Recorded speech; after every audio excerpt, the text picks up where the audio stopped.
हे कुंती पुत्र, तुम जो कुछ करते हो, जो कुछ खाते हो, जो कुछ अर्पित करते हो या दान देते हो और जो भी तपस्या करते हो उसे मुझे अर्पित करते हुए करो। इस प्रकार यह प्रत्येक व्यक्ति का कर्तव्य है कि अपने जीवन को इस प्रकार ढाले कि वह किसी भी दशा में कृष्ण को न भूल सके। प्रत्येक व्यक्ति को अपने जीवन निर्वाह के लिए कर्म करना पड़ता है और कृष्ण यहाँ पर आदेश देते हैं कि हर व्यक्ति उनके लिए ही कर्म करे। प्रत्येक व्यक्ति को जीवित रहने के लिए कुछ न कुछ खाना पड़ता है, अतः उसे चाहिए कि कृष्ण को अर्पित भोजन के उच्छिष्ट को ग्रहण करे। प्रत्येक व्यक्ति को कुछ न कुछ धार्मिक अनुष्ठान करने होते हैं, अतः कृष्ण की संतुष्टि है, इसे मेरे हेतु करो, यही अर्चन है। प्रत्येक व्यक्ति कुछ न कुछ दान देता है, अतः कृष्ण कहते हैं यह मुझे दो, जिसका अर्थ यह है कि अधिक धन का उपयोग कृष्ण भावनामृत आंदोलन की उन्नति के लिए करो।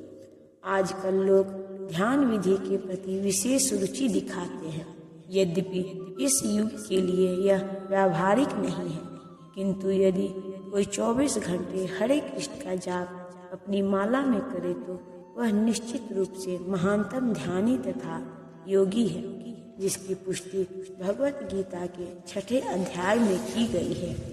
इस तरह तुम कर्म के बंधन तथा इसके शुभाशुभ फलों से मुक्त हो सकोगे। इस संन्यास योग में अपने चित्त को स्थिर करके तुम मुक्त होकर मेरे पास आ जा सकोगे। गुरु के निर्देशन में कृष्ण भावनामृत में रहकर कर्म करने को युक्त कहते हैं। पारिभाषिक शब्द युक्त वैराग्य है। श्री रूप गोस्वामी ने इसकी व्याख्या इस प्रकार की है। श्री रूप गोस्वामी कहते हैं कि जब तक हम इस जगत में हैं तब तक हमें कर्म करना पड़ता है, हम कर्म करना बंद नहीं करते। अतः यदि कर्म करके उसके फल को कृष्ण को अर्पित कर दिए जाए तो यह युक्त वैराग्य कहलाता है। वस्तुतः संन्यास में स्थित होने पर ऐसे कर्मों से चित्त रूपी दर्पण स्वच्छ हो जाता है और कर्ता ज्यों ज्यों क्रमशः आत्म साक्षात्कार की ओर प्रगति करता जाता है त्यों त्यों वह परमेश्वर के प्रति पूर्णतया समर्पित होता रहता है। अतएव अंत में वह मुक्त हो जाता है और यह मुक्ति भी विशिष्ट होती है। इस मुक्ति से वह ब्रह्म ज्योति में तदाकार नहीं होता, अपितु भगवत धाम में प्रवेश करता है। यहाँ स्पष्ट उल्लेख है माम उपैस्यसि, वह मेरे पास आता है, अर्थात मेरे धाम वापस आता है।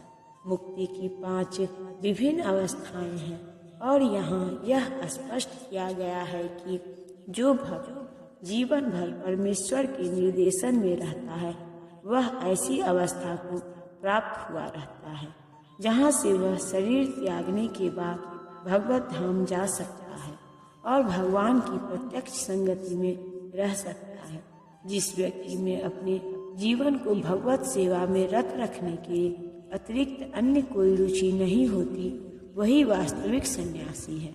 ऐसा व्यक्ति भगवान की परम इच्छा पर आश्रित रहते हुए अपने को उनका नित्य दास मानता है।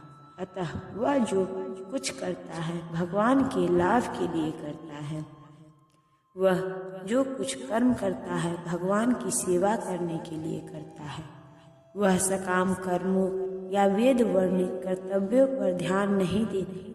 सामान्य मनुष्यों के लिए वेद वर्णित कर्तव्यों को संपन्न करना अनिवार्य होता है, किंतु शुद्ध भक्त भगवान की सेवा में पूर्णतया रत होकर भी कभी कभी वेदों द्वारा अनुमोदित कर्तव्यों का विरोध करता प्रतीत होता है, जो वस्तुतः विरोध नहीं है। अतः वैष्णव आचार्यों का कथन है कि बुद्धिमान से बुद्धिमान व्यक्ति भी शुद्ध भक्त की योजनाओं तथा कार्यों को नहीं समझ सकता। ठीक शब्द है तार, वाक्य, क्रिया, मुद्रा, विज्ञेय ना बुझे।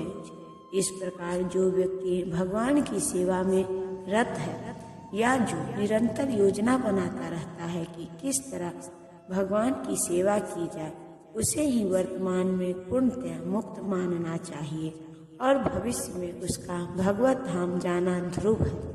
जिस प्रकार कृष्ण आलोचना से परे है, उसी प्रकार वह भक्त भी सारी भौतिक आलोचना से परे हो जाता है। मैं न तो किसी से द्वेष करता हूँ, न ही किसी के साथ पक्षपात करता हूँ। मैं सबों के लिए समभाव हूँ, किंतु जो भी भक्ति पूर्वक मेरी सेवा करता है वह मेरा मित्र है, मुझ में स्थित रहता है और मैं भी उसका मित्र हूँ। यहाँ पर यह प्रश्न किया जा सकता है कि जब कृष्ण का सबों के लिए समभाव है और उनका कोई विशिष्ट मित्र नहीं है, तो फिर वे उन भक्तों में विशेष रुचि क्यों लेते हैं जो उनकी दिव्य सेवा में सदैव लगे रहते हैं। किंतु यह भेदभाव नहीं है, यह तो सहज है। इस जगत में हो सकता है कि कोई व्यक्ति अत्यंत उपकारी हो, किंतु जो भी वह अपनी संतानों में विशेष रुचि लेता है। भगवान का कहना है कि प्रत्येक जीव, चाहे वह जिस योनि का हो, उनका पुत्र है। अतः वे हर एक को जीवन की आवश्यक वस्तुएं प्रदान करते हैं। वे उस बादल के सदृश हैं जो सबों के ऊपर जल वृष्टि करता है, चाहे यह वृष्टि चट्टान पर हो या स्थल पर या जल में हो। किंतु भगवान अपने भक्तों का विशेष ध्यान रखते हैं। ऐसे ही भक्तों का यहाँ उल्लेख हुआ है। वे सदैव कृष्ण भावनामृत में रहते हैं, फलतः वे निरंतर कृष्ण में लीन रहते हैं। कृष्ण भावनामृत शब्द ही बताता है कि जो लोग ऐसे भावनामृत में रहते हैं वे सजीव आध्यात्मवादी हैं और उन्हीं में स्थित हैं। भगवान यहाँ स्पष्ट रूप से कहते हैं, मई ते अर्थात वे मुझ में हैं। फलतः भगवान भी उनमें हैं। इससे ये यथा माँ प्रपद्यन्ते तास्तथैव भजाम्यहम् की भी व्याख्या हो जाती है। और जो भी मेरी शरण में आ जाता है उसकी मैं उसी रूप में रखवाली करता हूँ। यह दिव्य आदान प्रदान भाव विद्यमान रहता है, क्योंकि भक्त तथा भगवान दोनों सचेतन हैं। जब हीरे को सोने की अंगूठी में जड़ दिया जाता है तो वह अत्यंत सुंदर लगता है। इससे सोने की महिमा बढ़ती है, किंतु साथ ही हीरे की भी महिमा बढ़ती है। भगवान तथा जीव निरंतर चमकते रहते हैं, और जब कोई जीव भगवान की सेवा में प्रवृत्त होता है तो वह सोने की भांति दिखता है। भगवान हीरे के समान है, अतः यह संयोग अच्युतम होता है। शुद्ध अवस्था में जीव भक्त कहलाते हैं। परमेश्वर अपने भक्तों के भी भक्त बन जाते हैं।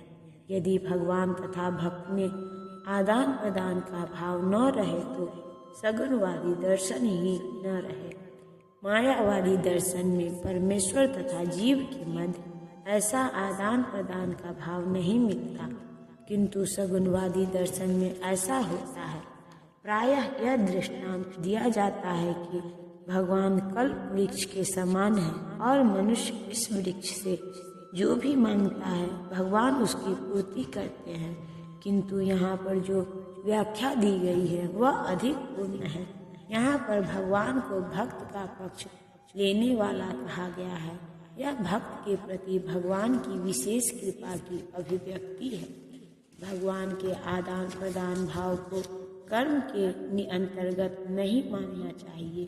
यह तो उस दिव्य अवस्था से संबंधित रहता है जिसमें भगवान तथा उनके भक्त कर्म करते हैं। भगवत भक्ति इस जगत का कार्य नहीं है, यह तो उस आध्यात्म जगत का अंश है जहाँ शाश्वत आनंद तथा ज्ञान का प्राधान्य रहता है।